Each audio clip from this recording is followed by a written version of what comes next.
Bueno, vamos a hablar de las estrategias para reducir el riesgo cardiovascular, como ya fue anunciado, y para ello voy a comentar inicialmente por qué se usan las guías preoperatorias y por qué las medidas de prevención en el momento quirúrgico.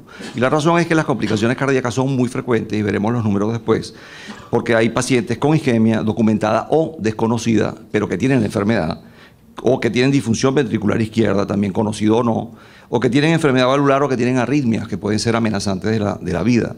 De manera que ellas tienen que ser descubiertas, evaluadas y tratadas para evitar que el riesgo cardiovascular sea mucho mayor de lo que pueda producir la propia intervención quirúrgica. 70% afortunadamente de las cirugías mayores se realizan en pacientes con bajo riesgo cardiovascular, pero las complicaciones de la cirugía mayor están entre el 7 y el 11%, con una mortalidad que va entre el 0,8 y el 1,5%, dependiendo de la estadística a que nos refiramos. Y el 42 al 50% de las causas de las complicaciones y de la muerte son cardíacas, de origen cardíaco. Por esa es la razón de la evaluación preoperatoria enfocada sobre todo en la parte cardiovascular. Así que vamos a hablar de lo que es el uso de troponinas, estatinas, betabloqueadores y ECA-BRA, agonistas de receptores alfa-2, anticoagulantes, antiplaquetarios, y una pequeña conclusión a manera de concepto. De manera que ustedes ven que eso no va a caber en 15 minutos, y ya yo le pedí a los organizadores que me dieran la media hora completa, que es lo que voy a usar. Así que la asociación entre troponina y postoperatorio y la mortalidad entre pacientes de cirugía no cardíaca fue evaluada en este estudio, publicado como el estudio Visión, por JAMA en el año 2012, donde en más de 15.000 pacientes se evaluaron la posibilidad de colocar la troponina como una medición en el postoperatorio inmediato que ocurría entre 6 y 12 horas, y después midiéndolo nuevamente al primero, segundo y tercer día de la operación, y evaluaron la mortalidad, que a los 30 días fue de 1,9%, o 2% para redondear los números. ¿Y qué encontraron ellos? Como ustedes pueden ver allí, las curvas indican que dependiendo de mayor número de troponina, mayor valor de troponina, mayor mortalidad había.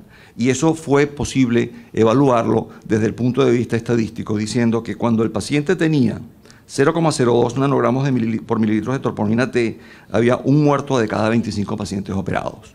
Cuando estaba entre 0,03 y 0,29, uno de cada 11. Y cuando tenía más de 0,30, uno de cada 6. La conclusión del estudio, muy pretenciosa, es que los hallazgos sugieren que la evolución postoperatoria desde el punto de vista cardiovascular está más afectada por los factores postoperatorios que causan isquemia miocárdica que por el estatus preoperatorio cardíaco del paciente, cosa que me parece un poco exagerada porque ellos no tomaron en cuenta la situación quirúrgica del paciente. Y por eso, cuando se plasmó esto en las guías, se recomendó que, como ustedes ven aquí en la clase 3 de indicación, en rojo, las muestras preoperatorias de rutina con biomarcadores para la estratificación del riesgo y prevenir eventos cardíacos no es recomendado, no es de rutina. Pero sí se debe hacer con una clase de información 2B y el nivel de evidencia B, es decir, es discutible la determinación de troponinas en pacientes de alto riesgo antes y después a las 48 y 72 horas de una cirugía mayor, de acuerdo a este estudio. Cuando vamos a ver qué sucede con las estatinas, encontramos estudios interesantes e importantes que fueron los que apoyaron la clasificación y la determinación de las guías. Este estudio se hizo en 100 pacientes solamente, 50 pacientes con estatinas, en este caso fue atorvastatina, y en 50 pacientes sin atorvastatina con el resto del tratamiento habitual para una cirugía vascular, en este caso fue vascular.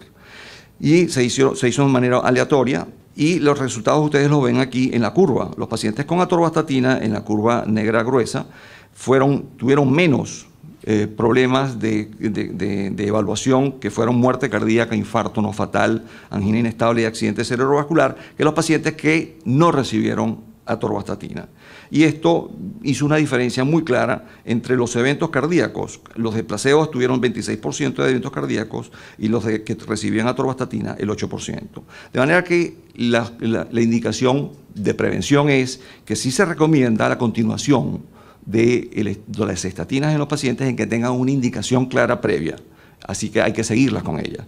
El inicio, sin embargo, el inicio de las estatinas en el preoperatorio debería considerarse en pacientes que van a cirugía vascular solamente al menos 2 semanas antes. De manera que no es válido que si se va a hacer una cirugía de lo que sea vascular, y lo acabas de ver y mañana lo van a operar, darle estatinas hoy no va a hacer ningún beneficio. No vale la pena ni siquiera iniciarlo porque lo que podrías hacer es descontrolar la situación metabólica del paciente. Por eso que la indicación es 2A con un nivel de la evidencia B. La racionalidad del uso de beta-bloqueadores en el perioperatorio es muy clara. Disminuyen la frecuencia cardíaca, a eso aunan la disminución de la contractilidad y la sumatoria de esto es que hay una disminución del consumo de oxígeno que desde el punto de vista teórico va a mejorar la performance, el desempeño del corazón con menos gasto cardíaco y va a producir un poquito mejor de sobrevida desde el punto de vista teórico. Hay para preoperatorios 6 estudios que están evaluando atenolol, metoprolol, tanto en forma de tartrato o succinato, y bisoprolol. De esos, solamente dieron resultados positivos para el perioperatorio, el atenolol y el bisoprolol. De manera que ustedes pueden ver aquí los extremos. El primer extremo dice que la continuación perioperatoria de betabloqueadores se recomienda en pacientes que previamente ya los recibían con su indicación adecuada, y la clase de indicación es 1 con nivel B. Y en la última parte ven ustedes lo que no se debe hacer.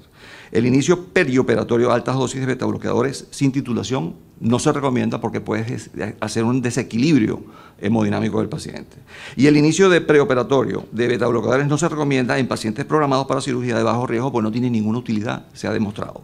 Lo que queda discutible es los pacientes que necesitan betabloqueadores para el inicio cuando tienen 2 factores o más de riesgo clínico o un estatus de la evaluación anestesiológica tipo ASA mayor de 3.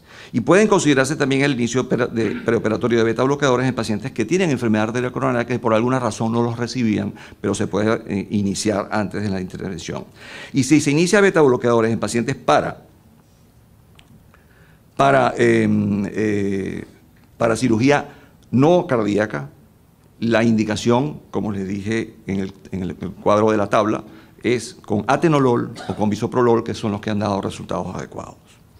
En cuanto a los BRA y los IECA en el perioperatorio, el uso del perioperatorio de IECA y BRA lleva un riesgo que puede producir hipotensión severa bajo anestesia, sobre todo en el periodo de inducción anestésica y sobre todo si el paciente también está recibiendo betabloqueadores. De manera que hay menos hipotensión si se retiran 24 horas antes de la intervención.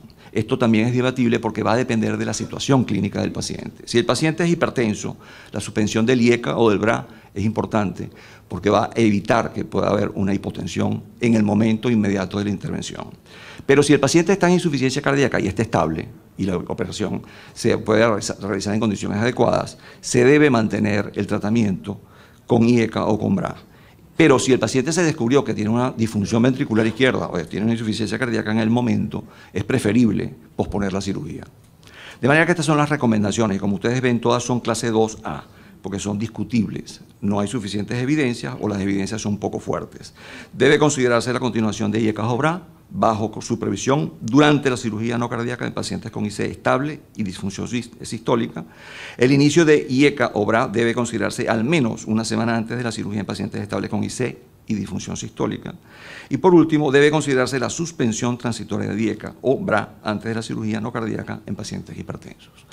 De manera que tenemos poca claridad sobre esto, pero es recomendable realizar la suspensión en pacientes hipertensos sin ninguna otra razón, sin ninguna otra causa clínica que obligue a tener el tratamiento. En cuanto a los calcioantagonistas, tenemos una situación un poco más clara porque no tenemos ninguna información adecuada. Ausencia de ensayos clínicos. Hay solamente un metaanálisis que tiene muy pocos resultados contundentes. El diltiazem tiende a ser en general más protector, pero tampoco tiene una información clara.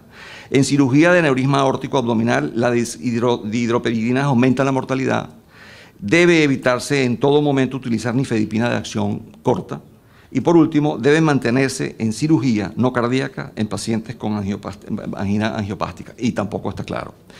Mucha gente le da temor mantener el tratamiento, a pesar de que sea una angina vasoespástica claramente diagnosticada. Los agonistas de los receptores alfa-2, que son aquellos que van a bloquear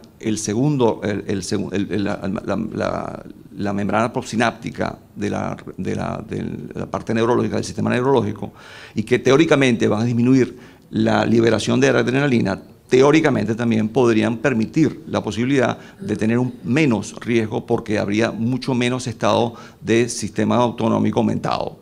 Pero eso no está demostrado y al contrario, ha demostrado el uso de medicamentos de este tipo como la clonidina que no son útiles y al contrario producen más mortalidad. Así que están absolutamente rechazados.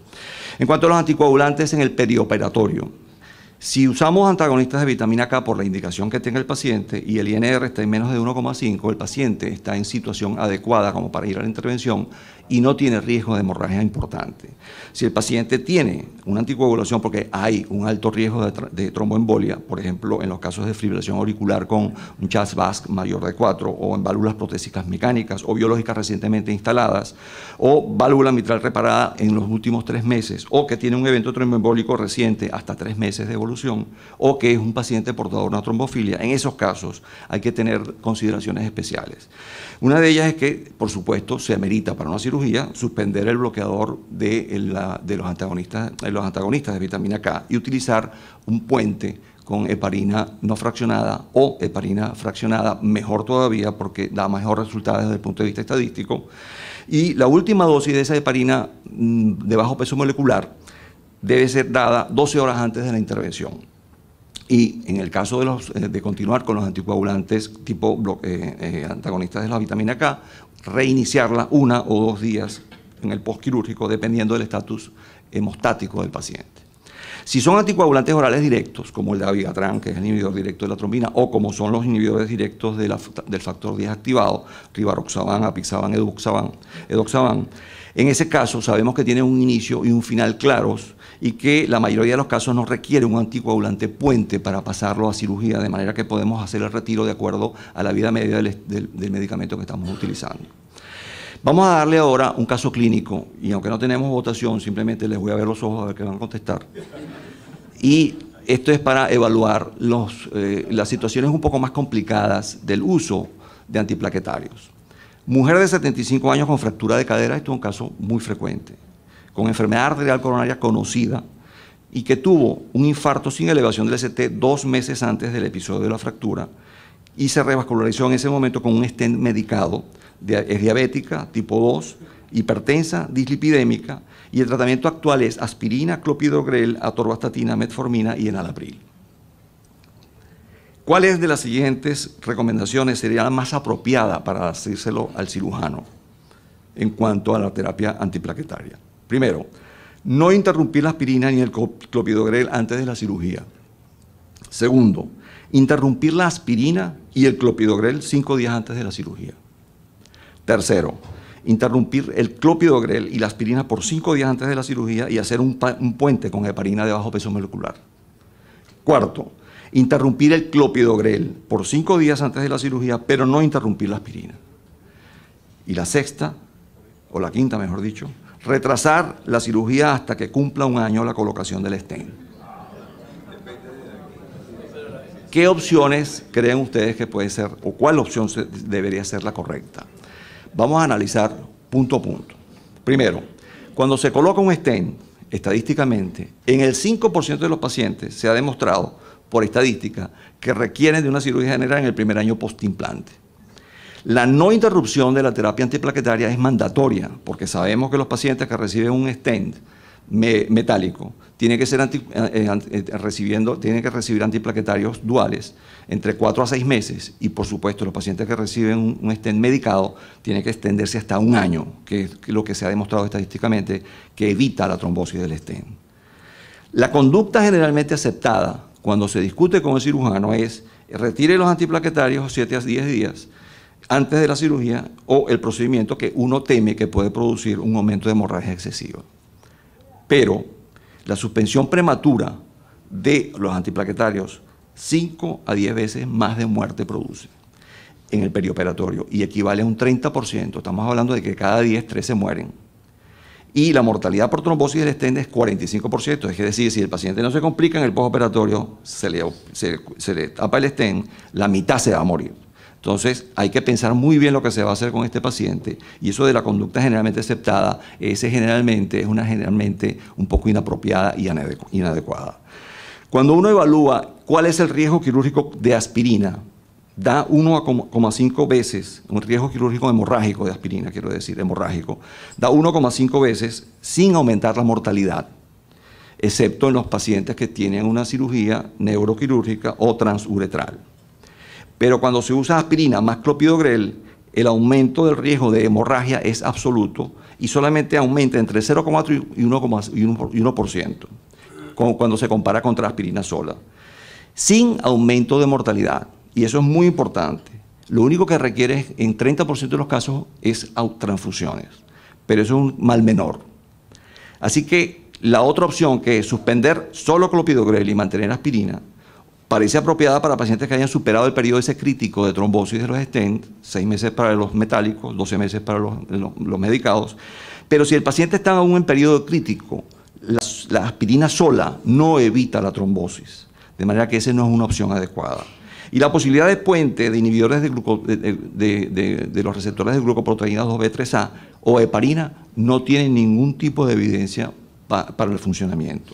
En conclusión, de acuerdo a los riesgos y beneficios en este paciente, la mejor opción es realizar el procedimiento quirúrgico sin interrumpir la terapia antiplaquetaria. De manera que esta es la conclusión de las guías. 2B, en los 3 casos, debe considerarse el mantenimiento del tratamiento cuando el paciente tiene indicación. La suspensión de la aspirina, en el segundo caso, en pacientes tratados, debe considerarse si la hemostasia se prevé que va a ser muy difícil. Y por último, debe considerarse en pacientes tratados con inhibidores de P2Y12, quienes van a hacerse cirugía, que el ticagrelor y el clopidogrel debe retirarse 5 días antes y que si es prasugrel debe retirarse 7 días antes. En conclusión, a manera de concepto, la evaluación del riesgo quirúrgico es la medición del balance entre los beneficios de la intervención planteada contra los posibles desenlaces que van en contra de la salud del paciente a quien se le va a realizar esa cirugía y que dependen del acto quirúrgico. Y cuando digo acto quirúrgico incluye cirugía, cirujano, tiempo y riesgo. Y del real estado de salud conocido o desconocido, porque muchas veces no sabemos en qué piso estamos pisando y estamos teniendo un paciente muy enfermo que aparentemente no lo es. Muchas gracias.